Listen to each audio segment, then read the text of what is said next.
Cada año se gastan millones, pero literalmente millones de euros en dotar a los centros educativos con pantallas interactivas de última generación. Sí, tabletas para cada pupitre, licencias de software carísimas. Exacto. Y sin embargo, la inmensa mayoría de esas pantallas maravillosas se acaban usando, pues básicamente de la misma manera que una pizarra de tiza de 1950. Tal cual, como un proyector pasivo. El profesional escribe y la clase se limita a mirar y copiar. Es que es increíble. ¿Por qué ocurre esto? Quienes nos escuchan y están en las aulas seguro que ven esta situación a diario. Hola a todo el mundo, por cierto. Encantada de arrancar esta nueva inmersión a fondo. Hola, igualmente encantado de estar aquí. Y respondiendo a tu pregunta, pues es la gran paradoja de la educación moderna. Compramos la herramienta del siglo XXI, pero seguimos aplicando la mentalidad del siglo XIX. Totalmente. El aula es la arquitectura mental de quien diseña esa clase. Vale, vamos a desglosar esto porque es el núcleo de lo que tenemos sobre la mesa hoy. Nos sumergimos en la guía Tic-Tac, herramientas digitales para el aprendizaje. La versión 3.0 de 2023, concretamente. Eso es, un mapa inmenso creado por Luis Dávila bajo el paraguas de Competencia Digital Cero. Y quiero dejar algo súper claro desde el principio. La misión de este análisis no es, ni por asomo, recitar un directorio telefónico de aplicaciones. No, claro, eso no aportaría nada. Quienes se dedican a la educación ya saben lo que es un documento en la nube. Exacto. Lo que queremos destilar hoy es el cómo. O sea, cómo integrar este arsenal digital de forma lógica para lograr lo que en el texto denominan aprendizaje sin costuras. Ese concepto es vital. El aprendizaje sin costuras propone que adquirir conocimiento fluya de manera natural entre los espacios físicos y los digitales, sin roces, eliminando las fricciones. Claro, que no sea un trauma pasar del papel al ordenador. Exactamente. Competencia Digital Cero, que por cierto funciona como un auténtico cerebro colectivo iberoamericano, parte de una premisa innegociable. Y es que el entorno digital no es una moda pasajera. Ha llegado para quedarse, vaya. Es el ecosistema natural en el que ya habitamos. El reto aquí es no ahogarse en la infoxicación. Ya sabes, esa sobrecarga de información donde parece que hay que usar 100 aplicaciones distintas para ser un buen profesional. Madre mía, la infoxicación. Y para evitar ese ahogo, antes de tocar un solo teclado, necesitamos una brújula. El documento nos presenta varios marcos teóricos. Empieza por el famoso modelo SAMR, del doctor Rubén Puentedura. Un clásico ya en este mundillo. Sí, pero, a ver, para quienes ya llevan tiempo en las trincheras educativas, la típica metáfora de que sustituir es andar y redefinir es ir en avión, a veces se queda un poco corta. No refleja bien la fricción real del aula. Ya, se queda muy teórica. Exacto. Por eso me parece mucho más ilustrativo pensar en cómo ha evolucionado la propia escritura colaborativa. A ver, desarrolla esa idea. Pues mira, en el nivel más básico del modelo, que sería sustituir, un estudiante escribe una redacción en un procesador de textos básico y luego la imprime. Claro. Funcionalmente es lo mismo que escribir a máquina. Tal cual. Luego pasamos al segundo nivel, aumentar. Usa ese mismo procesador, pero ahora tiene un corrector ortográfico automático y, no sé, un diccionario de sinónimos integrado. Vale, la tarea mejora. Es más eficiente, pero sigue siendo un proceso individual y lineal. Eso es. Ambos niveles se quedan en la fase de mejora superficial. Haces lo mismo, pero un poco más cómodo. Lo fascinante aquí es que es justo ahí donde se estancan muchísimas instituciones. Han digitalizado el proceso, pero la pedagogía sigue siendo exactamente idéntica. Sí, el clásico subo el PDF a la plataforma y ya soy superdigital. Exacto. Pero el verdadero salto cognitivo, donde la tecnología de verdad justifica la inversión, ocurre en los dos niveles superiores. Cuando pasamos a modificar, esa misma redacción se hace en un documento en la nube. Donde 3 estudiantes están a la vez. Efectivamente, cada uno desde su casa editan el mismo párrafo simultáneamente mientras debaten por un chat integrado. Fíjate que ahí la tarea se ha rediseñado significativamente. Totalmente. Y ya la cúspide, que sería redefinir, sería que esos estudiantes creen un hipertexto interactivo, colaborando con expertos de otro continente en tiempo real e integrando modelos tridimensionales en su ensayo. Eso es. Han creado una actividad que, sin esa tecnología específica, sería físicamente imposible de ejecutar. Imposible, sí. Y esto nos lleva al siguiente gran pillar que plantea la documentación, el modelo TEPAC de Mishra y Coiler.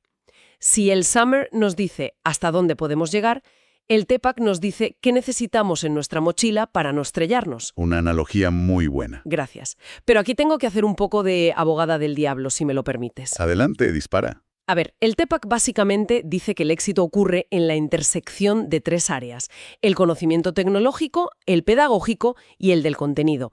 ¿No es esto una forma muy rimbombante de decir algo obvio? ¿En qué sentido? O sea, un profesional de la enseñanza necesita dominar su asignatura y saber encender un ordenador y saber dar clase. ¿Por qué necesitamos un diagrama de Venn complejo para esto? Entiendo tu punto totalmente, pero es que, en la práctica, esa intersección rara vez ocurre de forma natural, y las consecuencias de fallar en una de esas esferas son desastrosas para la clase. A ver, ponme un ejemplo práctico. Imaginemos un escenario real. Alguien que domina profundamente la historia de la Revolución Francesa. Ese sería el conocimiento del contenido. Vale. Y decide usar una plataforma de construcción de mundos virtuales con bloques, algo muy avanzado tecnológicamente. Tipo Minecraft, ¿no? Exactamente, tipo Minecraft.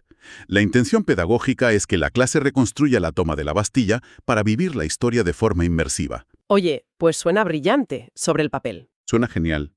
Pero si esa persona carece de la intersección pedagógica y tecnológica adecuada, ¿qué acaba ocurriendo? ¿Que se vuelve un caos? Exacto. Que la clase se pasa 4 semanas enteras aprendiendo las mecánicas de cómo picar piedra virtual y cómo colocar bloques de madera en el software. Y nadie acaba hablando de Robespierre, ni de las causas económicas de la revolución. Madre mía, claro. La herramienta tecnológica ha fagocitado por completo el contenido histórico. Tal cual. Te ha comido la clase. Entiendo. O sea que el TEPAC te obliga a evaluar si la herramienta elegida actúa como un amplificador del contenido o si se va a convertir en un peaje cognitivo tan alto que te va a distraer del objetivo real. Ese es el resumen perfecto. Si la curva de aprendizaje de la aplicación eclipsa la asignatura, estás fallando en la intersección. Y para afinar aún más esa intersección, el documento menciona la matriz TIM de la Universidad del Sur de Florida. Este marco es muy pragmático, fíjate. Sí, cruza el nivel de adopción tecnológica con lo que ocurre en el cerebro de quien aprende. Te obliga a preguntarte cosas súper incómodas. ¿Esta tecnología fomenta un aprendizaje activo o pasivo? ¿Es colaborativo o individualista? ¿Está conectado con el mundo real o es puramente académico y aislado? Es un baño de realidad. Total. Si sintetizó todo esto, yo diría que el peligro no reside en la tecnología en sí. El peligro es intentar usar herramientas del siglo XXI para ejecutar una pedagogía basada en la pura transmisión de datos unidireccional. Exactamente. Y teniendo esta brújula teórica clara, podemos empezar a hablar de las infraestructuras, de las casas donde ocurre este aprendizaje. Los famosos LMS. Sí, quienes nos escuchan conocen de sobra gigantes como Moodle, Microsoft Teams o el ecosistema de Google. No necesitamos explicar qué son. Lo que resulta realmente interesante es cómo la evaluación cambia radicalmente dentro de estos entornos. Si conectamos esto con el panorama general, habitar un espacio virtual no garantiza el aprendizaje. Hay que medir el progreso, y la documentación vincula esto directamente con la taxonomía de Bloom. Que evaluar no es solo poner una nota al final. Claro, medir no significa poner un examen final punitivo para calificar la memoria. La evaluación formativa requiere herramientas que permitan tomar la temperatura de la comprensión, pero en tiempo real. Y aquí la selección de herramientas marca la diferencia entre un enfoque digitalizado tradicional y una verdadera transformación. O sea, vemos herramientas de cuestionarios rápidos como Socrative, Formative o Plickers. Sí, pero luego tienes plataformas de lecciones interactivas como Nearpod o Perdec que van un paso más allá. Totalmente. El cambio mecánico que introducen estas últimas es alucinante. Fíjate, ¿mecánico en qué sentido lo dices? Pues en el sentido de cómo alteran el bucle de retroalimentación, el feedback. En un entorno tradicional, sin estas herramientas, tú explicas un concepto complejo, preguntas al aire, ¿lo habéis entendido?, 2 personas asienten con la cabeza y asumes que toda la clase lo ha captado. Y el error no se descubre hasta el examen final. Cuando ya es tardísimo. Pero con una lección interactiva en Nearpod, la evaluación formativa es invisible. Sí, se integra en el flujo. Eso es. Mientras proyectas la presentación en las tabletas o móviles, aparecen pequeñas comprobaciones. Un dibujo rápido, una palabra clave, arrastrar y soltar un concepto. Y quien da la clase tiene un panel de control. Exacto. Y ves en ese mismo segundo que el 60% de la clase no ha entendido la diferencia entre mitosis y meiosis. Entonces, puedes detenerte y reajustar la explicación al instante. Claro, convierte la evaluación en un termómetro constante, en lugar de una autopsia al final del trimestre. Una autopsia, qué buena metáfora. Y hablando de cambiar las reglas del juego, llegamos a uno de los conceptos metodológicos más potentes que apoyan estas herramientas, el flipped learning o aprendizaje invertido. Un cambio de paradigma brutal. Para entender su impacto real, a mí siempre me ha gustado usar una analogía muy de andar por casa. Pensemos en el proceso de sacarse el carnet de conducir en la autoescuela. A ver, ¿te escucho? El modelo pedagógico tradicional sería ir a la autoescuela, sentarte en una silla y que alguien se pase una hora explicándote en una pizarra la teoría mecánica de cómo funciona un embrague y una caja de cambios. Muy aburrido, sí. Y luego te vas tú solo a tu casa, te subes a un coche por primera vez y te estrellas contra un árbol porque la aplicación práctica es un desastre si no tienes a alguien supervisando. Lógico. Pues el aprendizaje invertido le da la vuelta a esto.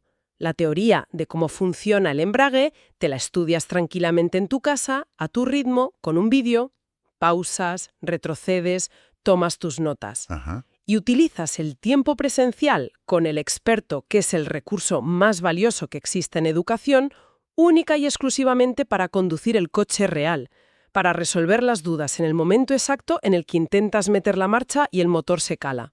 Es que es la ilustración perfecta de la optimización del tiempo cognitivo.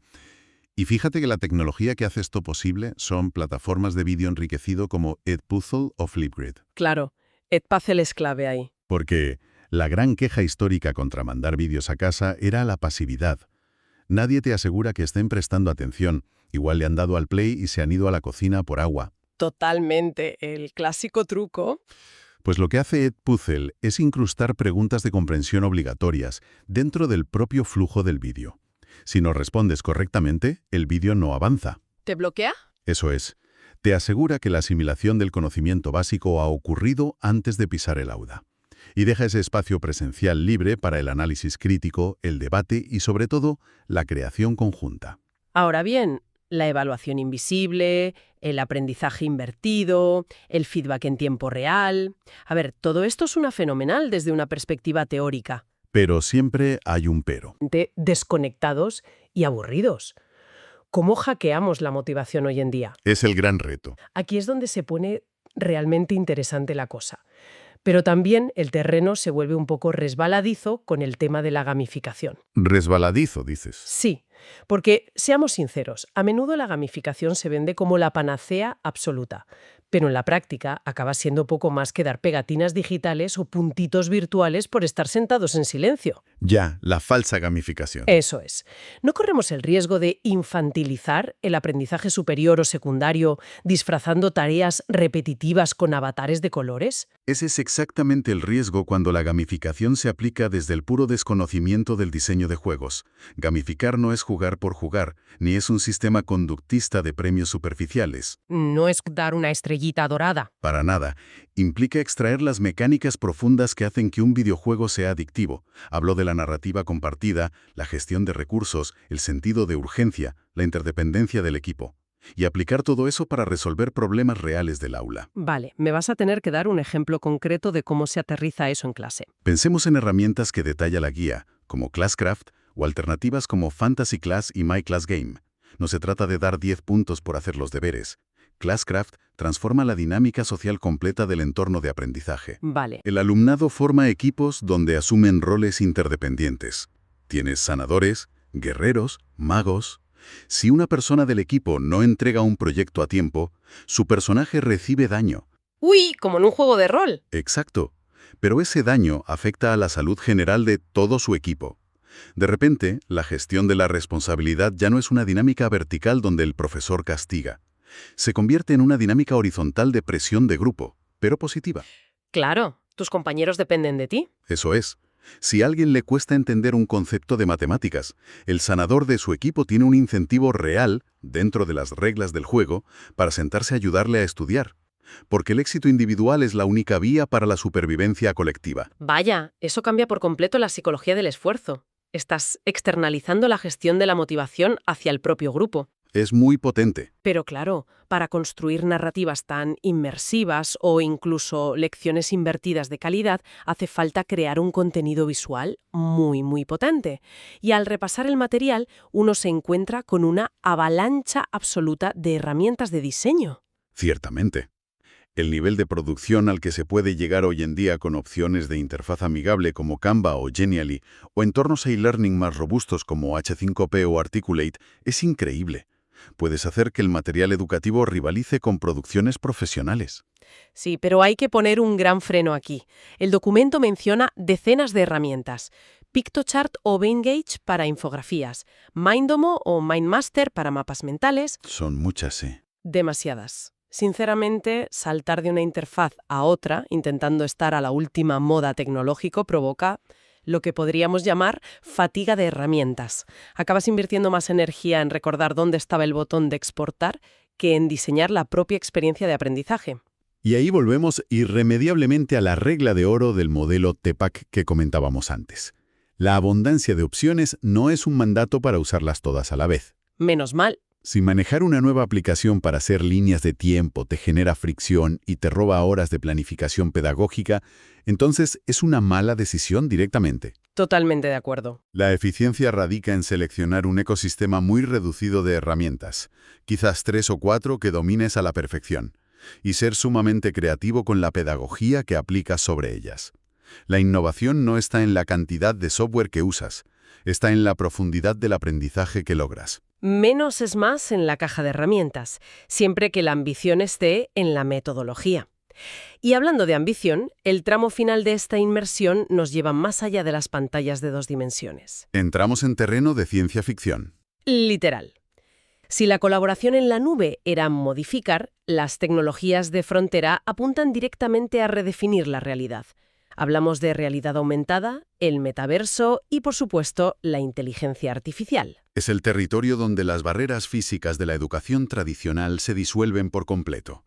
La realidad aumentada, con apps como Merge Edu o CoSpaces, permite superponer conocimiento sobre nuestro entorno inmediato. Eso es fascinante. Imagina sostener y rotar un modelo anatómicamente perfecto de un corazón humano palpitante y hacerlo en la palma de tu mano, utilizando solo la cámara de una tableta. Pero el salto hacia el metaverso es aún más radical, ¿verdad?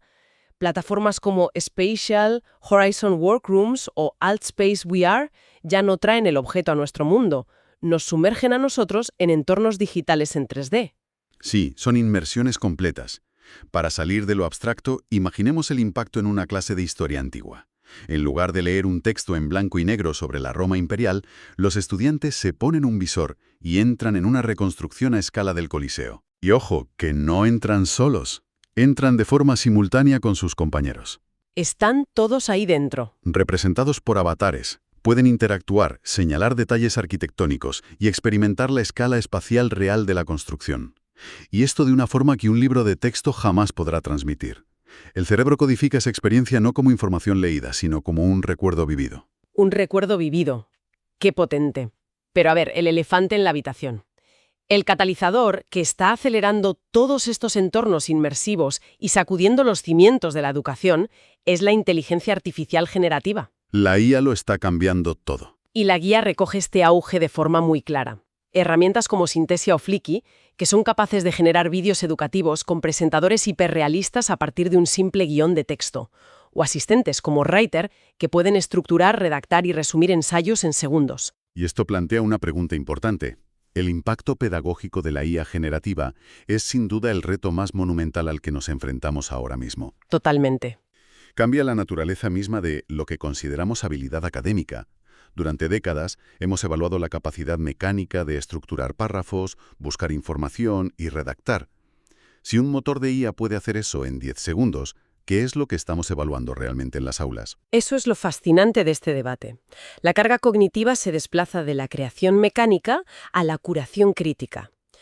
Saber escribir sigue siendo importante, obviamente, pero la habilidad crítica del futuro es saber formular la pregunta correcta. El famoso prompt. Eso es.